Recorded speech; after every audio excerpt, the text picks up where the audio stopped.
নমস্কার, কেমন আছো তোমরা সবাই? আমি খুব ভালো আছি। দেখো, আমি সকাল সকাল বেরিয়েছি একটা জায়গা যাওয়ার জন্য। তো আমি, আমার মা, আমার ভাই তিনজনে মিলে আমরা এখন টোটোয় করে সেই জায়গার উদ্দেশ্যে রওনা দিয়েছি। দেখো, সকালের পরিবেশ, মুক্ত বাতাস, সমস্ত কিছু উপভোগ করতে করতে, প্রাকৃতিক দৃশ্য দেখতে দেখতে আমরা এগিয়ে চললাম। তারপর দেখলাম একটা রাস্তার পাশে দুর্গাপুজোর কি সুন্দর একটা প্যান্ডেল, দেখেই মনটা খুব খুশি হয়ে গেল। তারপর আমরা বাসে উঠে গেলাম, দিয়ে আমরা বাস স্ট্যান্ড চলে গেলাম। এটা হচ্ছে আরামবাগ বাস স্ট্যান্ড। তো আরামবাগ বাস স্ট্যান্ড থেকে আমরা বর্ধমান যাওয়ার জন্য বাস ধরে নিয়েছি। আমাদের পশ্চিমবঙ্গের মধ্যে বেশিরভাগ রাইস মিল এই বর্ধমানে অবস্থিত। তো এই বর্ধমানের রাস্তায় যাবার সময় দেখা যাবে দু পাশ দিয়ে শুধু রাইস মিল তৈরি হয়েছে।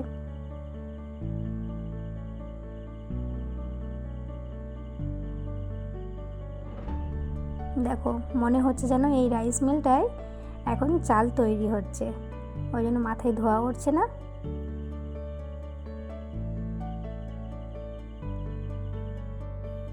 আমরা এখন পার হয়ে যেতে চলেছি সেই দামোদর নদী। যেই দামোদর নদী পণ্ডিত ঈশ্বরচন্দ্র বিদ্যাসাগর মহাশয় তার মায়ের এক ডাকে ভরা তুফানের মধ্যেও এই নদীর সাঁতারে পার হয়েছিলেন। তারপর আমরা এসে পৌঁছালাম বর্ধমানের 108 শিবের মন্দিরে। তো রাস্তার একদম পাশেই এই 108 শিবের মন্দির। তো দেখো, এটা হচ্ছে পার্কিং এরিয়া, অনেকটা বড় প্লেস এই পার্কিং এরিয়া।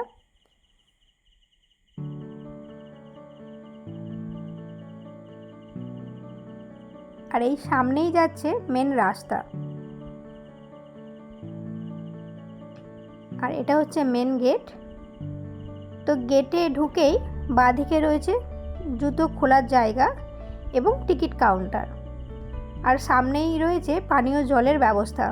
তো তার জন্য আমরা এখানে হাত ধুয়ে নিলাম। তারপর আমরা টিকিট কেটে নেব। তো এখানে টিকিট কাটার জন্য পার হেড 2 টাকা করে পড়ে।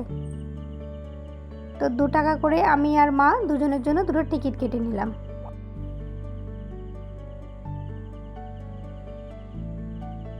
তো টিকিট কাটার পর আমরা চলে গেলাম মন্দিরের ভেতরে। এটা হচ্ছে মেন প্রবেশদ্বার। তো মন্দিরে ঢোকার পরেই একটা মনের ভিতরে যেন অন্য সত্তার সঞ্চার হলো। এখানের অনুভূতি প্রকাশ করা যাবে না। তো এখানে দেখলাম ঠাকুর মহাশয় পুজো করছেন। তো আমি ঠাকুর মহাশয়ের পারমিশন নিয়ে ভেতরে ঢুকলাম এবং সেখানে আমি একটু প্রণাম করলাম। ঠাকুর মহাশয় আমাকে বেলপাতা, ঠাকুরের ফুল, সাঞ্জল সমস্ত কিছু দিলেন।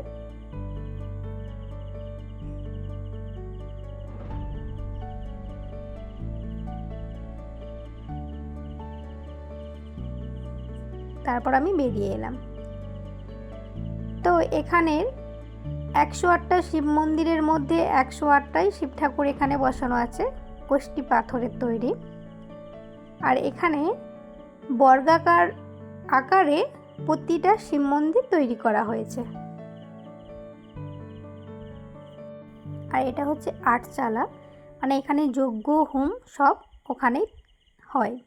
আর এখানে হচ্ছে মানত নন্দী পার্ক। শোনা যায় এই নন্দীর কাছে যদি কোনো মানত করা যায়, সেই মানত বিফলে যায় না, পূর্ণ হয়।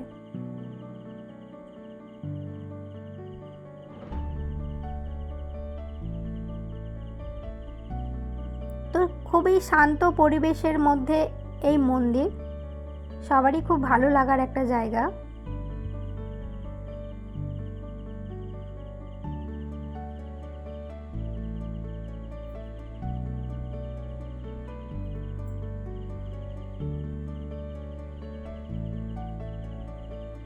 আর এই পুষ্করিণী এই মন্দিরের মাঝে অবস্থিত। এই পুষ্করিণীর জল নিয়ে মন্দিরের শিবের মাথায় ঢালা হয়। আর এখানে যে শিব মন্দিরগুলি তৈরি হয়েছে 108টা, সেখানের 108টা ঘণ্টা এখানে রাখা আছে। এখানের ঘণ্টাগুলো বাজানো হলে মনে হয় যেন 108টা শিবের মাথাতেই বাজানো হচ্ছে।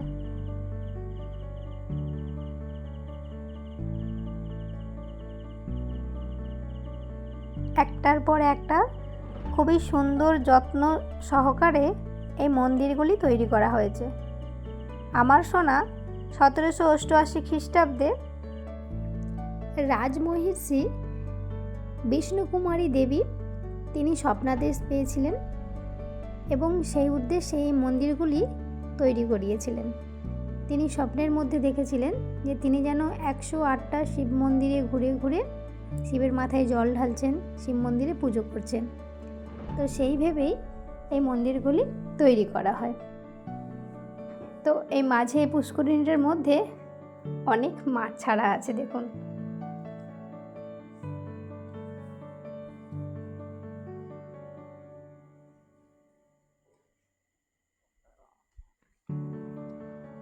মন্দিরের এই প্রকৃতির দৃশ্য যেন মন কেড়ে নেয়।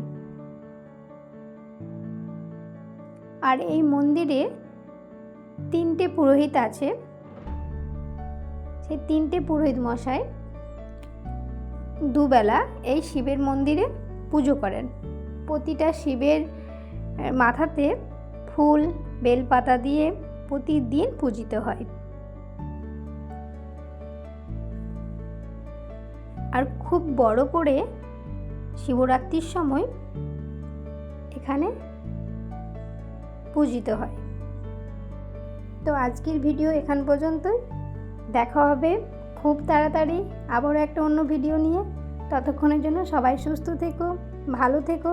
দেখা হবে আবারও একটা অন্য ভিডিওতে। যদি আমার ভিডিও ভালো লেগে থাকে তাহলে একটা লাইক করে দিও। টাটা।